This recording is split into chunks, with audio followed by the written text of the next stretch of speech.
Hello, welcome to day 4 of my daily watercolor practice, where we can practice watercolors together. I have these daily exercises to get better at painting with watercolors. We focus on different things each day. Today we'll be doing backgrounds and we'll focus on doing gradients and movement as well. We did some other exercises, which I will link the playlist at the end of the video. So the first day I did wet in wet. Then we did salt textures, and yesterday it was the inspiration day where I was trying different mediums that I don't normally use. So today we will focus on backgrounds, and the first one I want to do is just like a flat wash, like a very even one, because this is something I don't normally do, but I think it is helpful for like water control, just generally to get better at how we handle watercolors. Now I'm using I'm using cling film because I ran out of washi tape, but I do want to kind of have a bit of a border so I don't, the paint doesn't run the rest of the pages. So yeah, it might kind of tear the page, but I'm not worried about this because this is a very kind of calm practice where mistakes are completely fine. I do find it very helpful to do these exercises because I have a plan for what I do each day. So this is kind of how I start painting now. I start with these exercises and that gets me into a painting zone, but without the pressure of creating something pretty. I just focus on learning. And yeah, mistakes happen. I have some residue of my pastel here from yesterday, I think. So it's a bit messy. And my tulips are really like about to die, but they've opened up so nicely today. I don't want to throw them out yet, but yeah, they're on their last legs, unfortunately. Okay, so the first one I want to do, let's just wet the palette.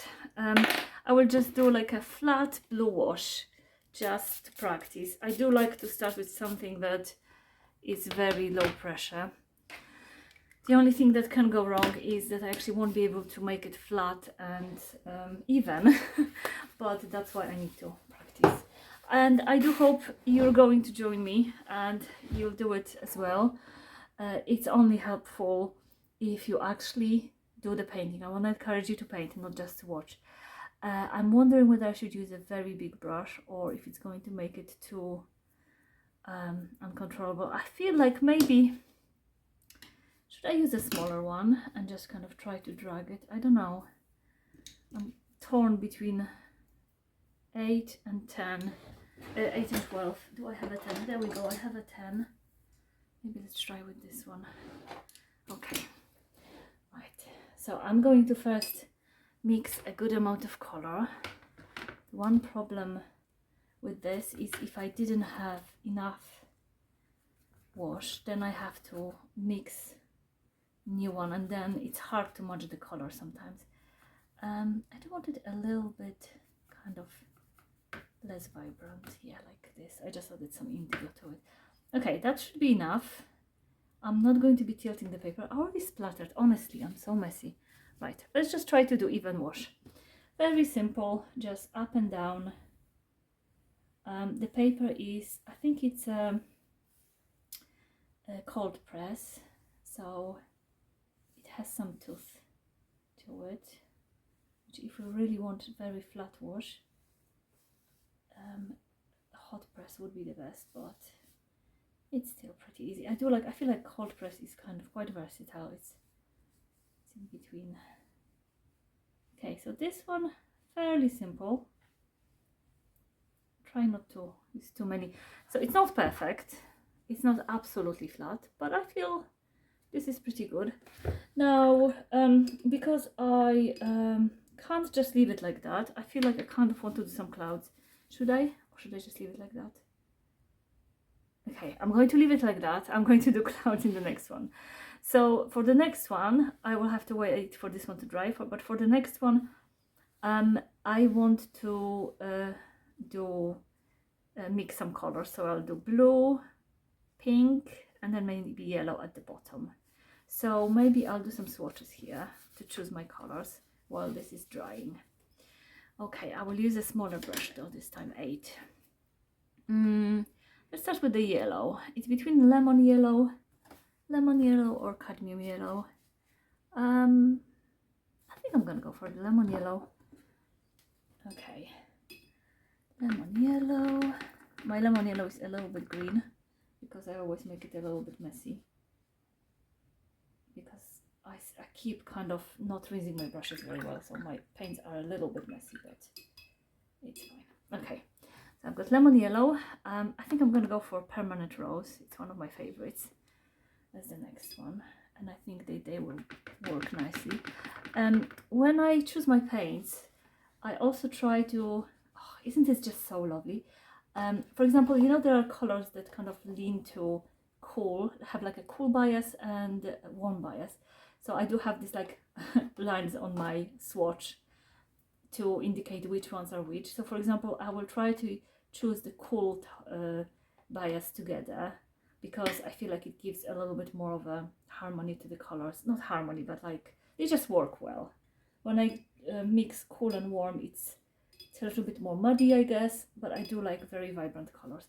Aren't those just gorgeous together? Now the next one, I think I'll go for either Windsor or Halo. I really like both.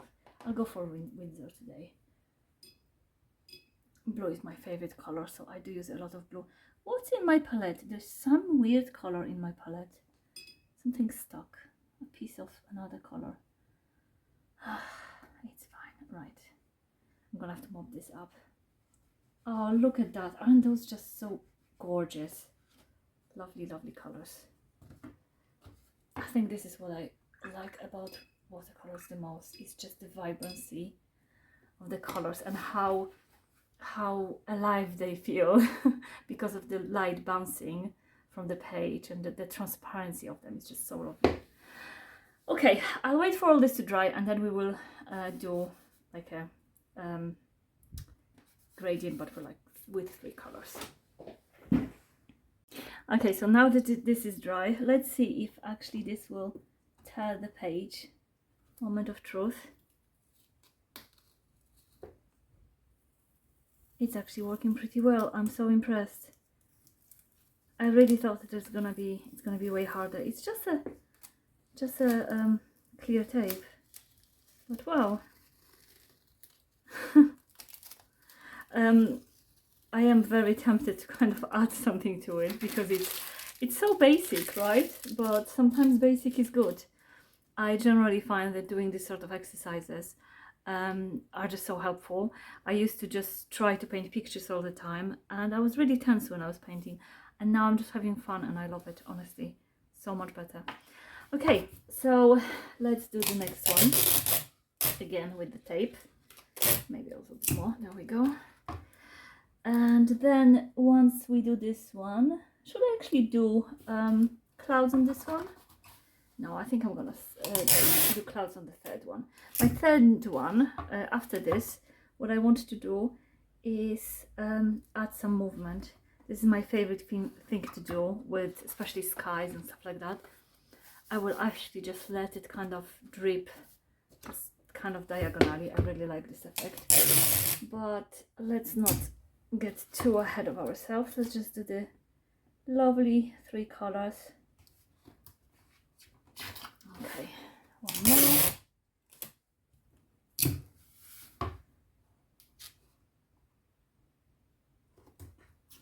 Oh, this is a little crooked. Is this gonna bother me? Yes, it's going to bother me. Okay, let's try this again.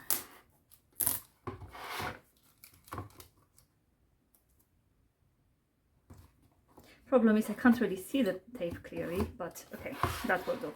I mean, it is an exercise after all. I think my paints kind of dried again. I use like this spray bottle to wet them, because I've noticed when I used to use the brush, I would just add too much water usually to it. And anyway, you can just wet all your paints quickly using the spray bottle. Okay, so we'll start with the blue, then I'll add pink, and then I'll add yellow. It should be fairly simple. Should I go with the 8 this time? I'll go with the 8.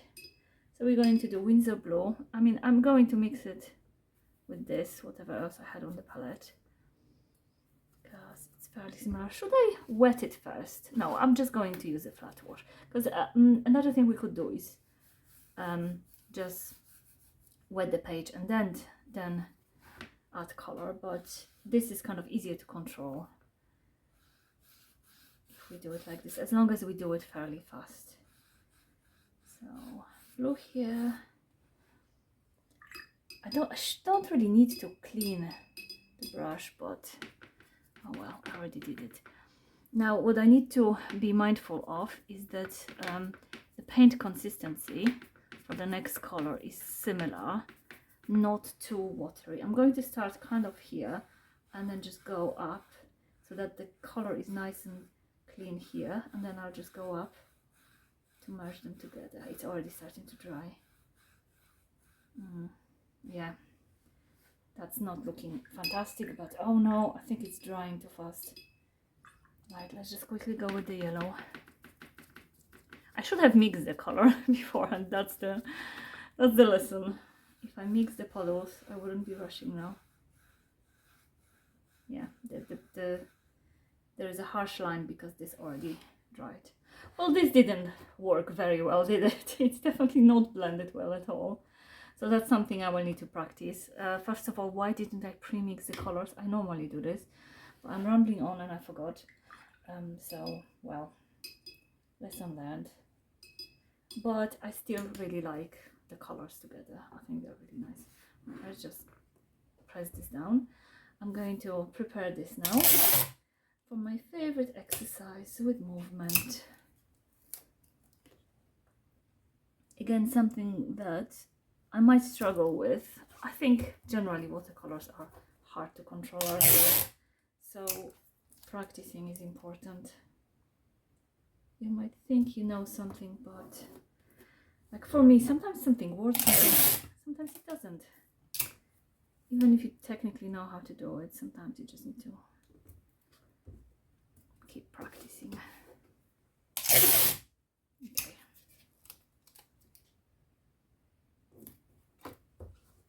Right, so this time I will wet the page and I'll just use, I think, indigo, something, just one color, because what I want to focus on is trying to create this movement, which is going to be easier to show rather than explain.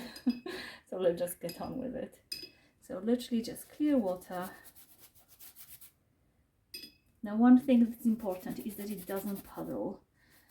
It needs to be nice, even, glistening page without puddles. And what's the word? Ideally without hair. I have some weird hair on my brush. I don't know where that came from. But oh well. Okay, is it nice and juicy?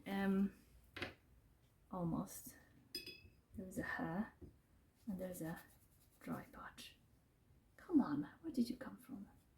Okay, there we go. Right, so should I use a big brush for it? I'll go a little lower. I'll go 8. No, I'll go 10.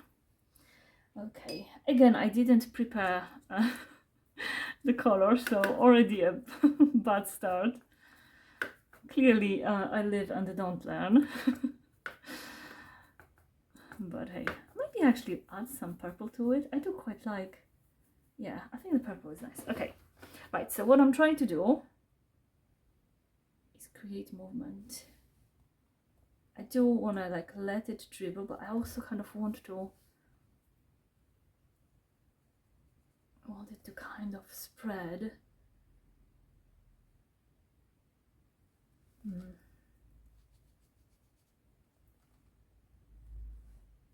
Like this.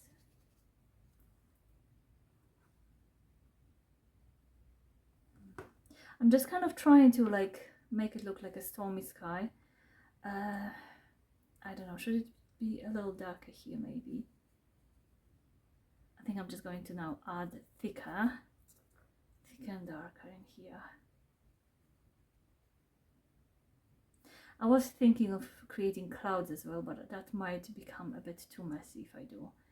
So I'll just add a little bit of darker, always darker. That's one thing when you're blending. Always try to make sure that the color you're adding is thicker, otherwise it will not blend. It will actually, if it's too watery, the water will like repel the pigment rather than blend with it. So it always needs to be darker, and then it will create this lovely blend. And also I need to gather this puddle, because this one, when there's too much water, it also kind of like acts like a barrier almost, creates this weird. There we go. Okay, I am really tempted to add salt to it. Should I add salt? I can't help myself. Right, okay, where's my salt? Just clean the brush. I just can't leave it alone. But I really like using salt, especially in my skies. It just feels like something's missing when I don't.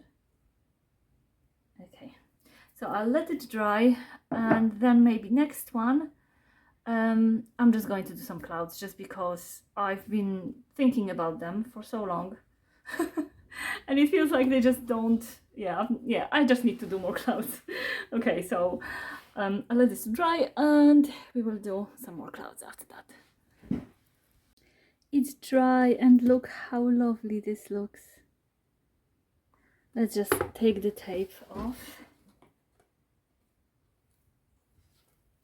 Oh, this might be a problem because I'm feeling a bit too confident. I still need to be gentle. There we go. So with this one, what I definitely need to remember is to mix, like create the puddle, you know, of color before I start painting. Oh, come on. There's a little slither left. There we go. Because yeah, it's the transition is clear. Also, this I might have gotten away with it if it was a cotton paper, because it takes longer to dry, and it's also a really hot day, especially in my studio, because I have lots of windows here.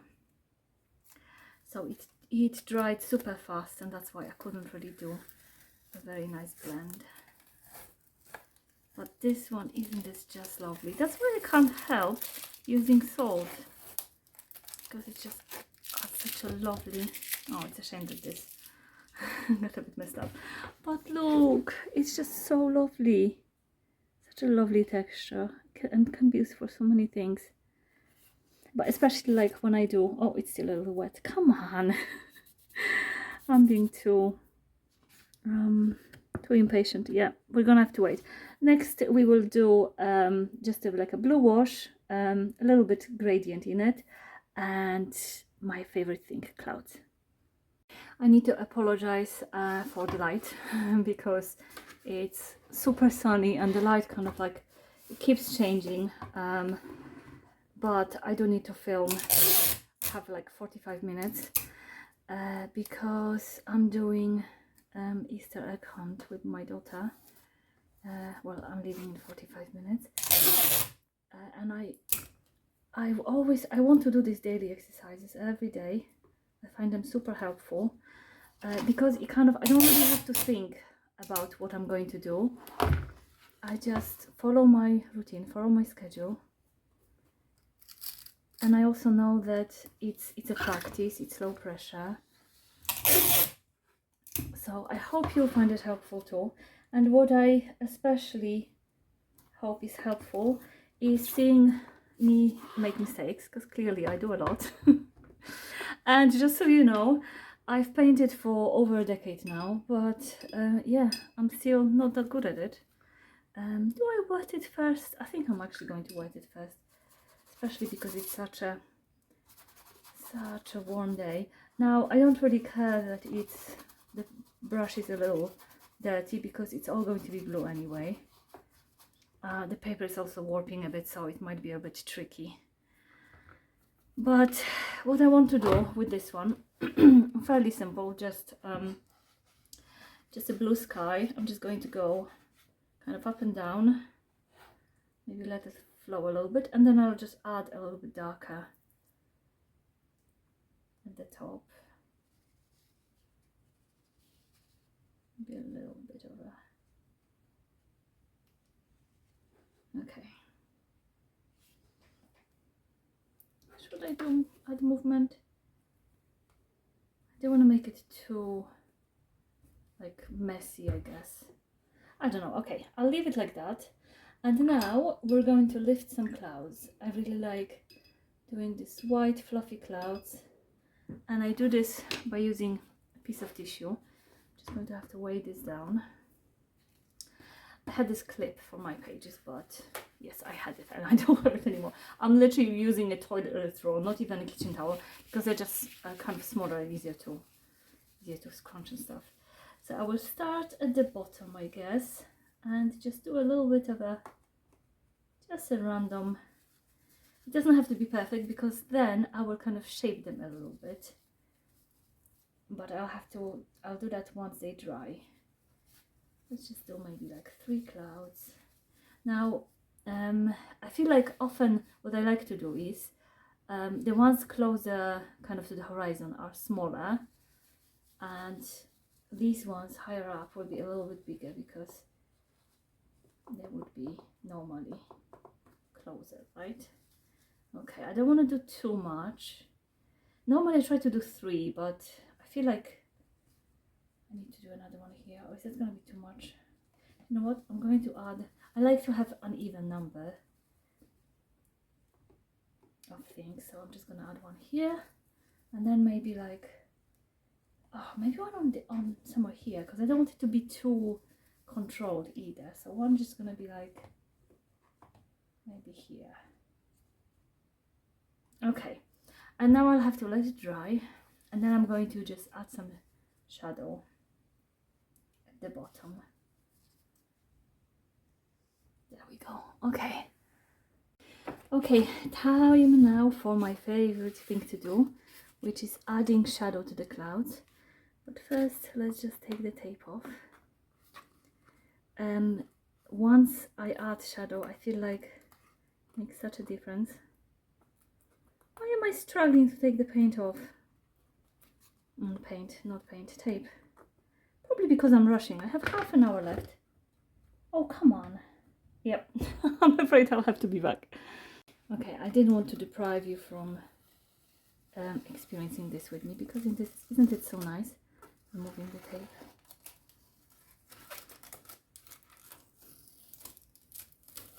There we go. A little bit messy, but we've done it. Okay, so I'd say not a disaster. Oh, I'm so sorry about the light. It's just this sun, so annoying. Not a disaster, but if we succeed, when we add a bit of shadow, they'll pop and look so much more 3D. So I'm going to use indigo, very, very pale mix of indigo. Why am I making this? Calm down, you have time. Half an hour is a long time. Deep breath. Okay, right. Let's slow down. I hope it's pale enough. I think it's pale enough. Okay. Pale mix. Let's start with the big one, just so that I can adjust the mix. Make sure it's not too dribbly. Just going to, there we go. And I just add a little bit in like a circular motion. Just adding a little bit of shadow. Then I'm completely rinsing the brush off, and with a damp brush, damp but not wet, I just soften the edge.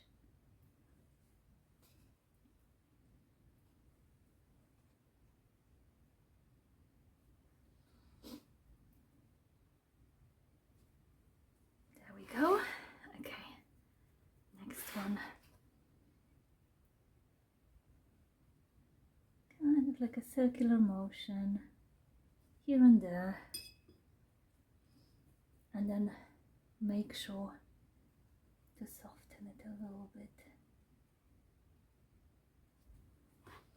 I might be a little bit too gentle with the shade, but I think especially for these ones, it does need to be fairly pale.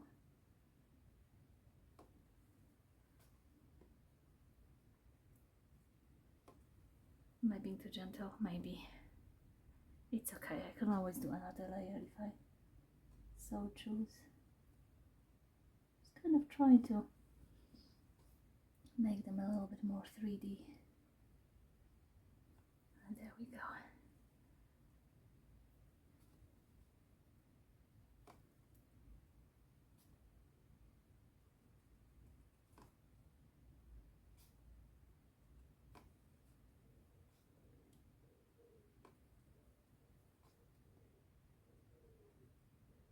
Okay, soften here a little bit, blend it. Oh, too much.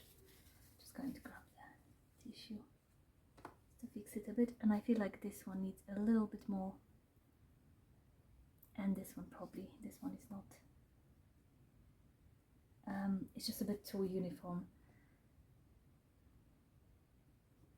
Okay, and I kind of want to add a bit more depth in this one. Let's see, although it might be, is it too wet? I don't know. Just gonna go in and see how it goes. I think it dried. Now the mix is a bit too dark, but once I soften it, hopefully.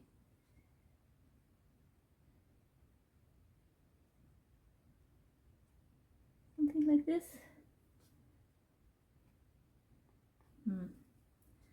A little bit better, I feel.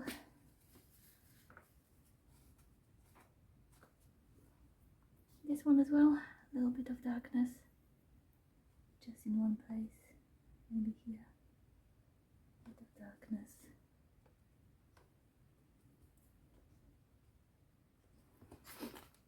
Okay, I think that will do. This is maybe a little bit, needs softening a little bit, but I feel like I'm fussing now. I mean, at the end of the day, it's just a little practice. And there we have it. I hope you enjoyed. I hope you'll join me in these daily challenges. And good luck. Don't worry about your results. It's all about practice. And yeah, make as many mistakes as you can, because that usually means that you're pushing yourself and you're trying something new and you're learning. So happy painting, everyone.